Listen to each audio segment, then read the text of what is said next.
प्रेम से बोलिए सच्चे दरबार की जय हो। 300 देने वाला हमारे साहब दीदी की जय हो। प्रिया दीदी आसन लगाए हैं और साहब दीदी को बुलाए हैं। हाँ, और देखते हैं साहब दीदी कब हमारे गुरु चर्चा में पधारते हैं। उसी में एक भाव लगते हैं भजन के माध्यम से। क्या लगता है? भजन गावा।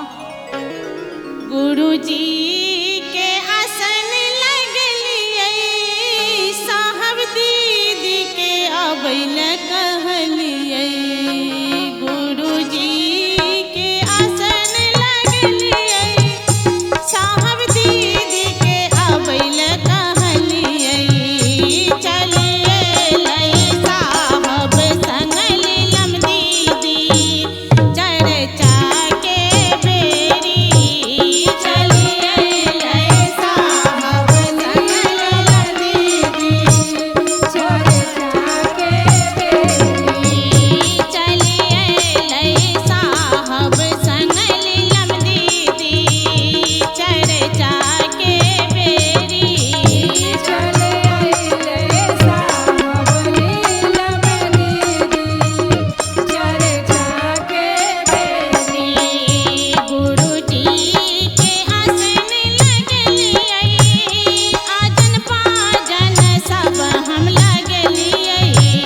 गुरु जी के आसन लग लिए आजन बाजन सब हम लग लिए। करे लग लई साहब संग लीलम दीदी चर्चा के बेरी। करे लग लई साहब संग लीलम दीदी चर्चा के बेरी। चलिए लई साहब संग लीलम दीदी चर्चा के बेरी। चले आइले साहब संग लीलम दीदी चर्चा के बेरी।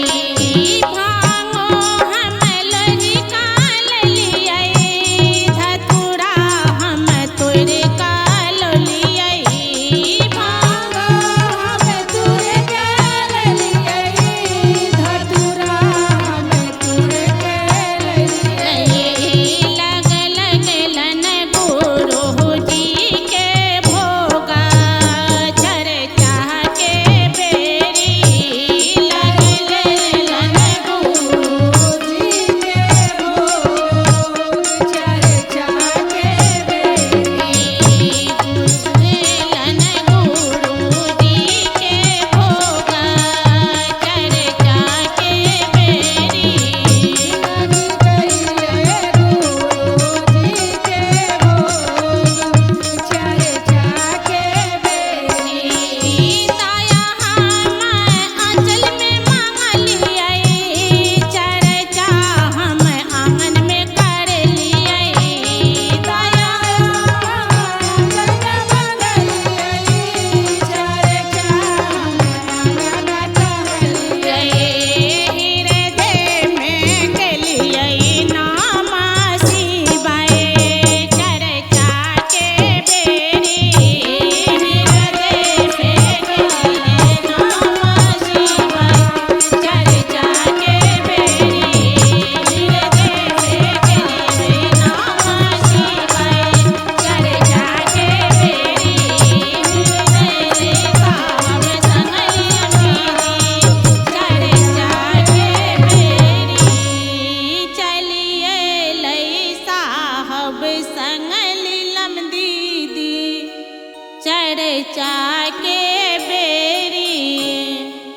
फिर से मैं अपने गुरु के प्रणाम करती हूँ, साहब दीदी के प्रणाम करती हूँ एवं गुरु भाई बहना के प्रणाम करती हूँ। मेरा प्रणाम स्वीकार कीजिए, मेरा प्रणाम स्वीकार कीजिए।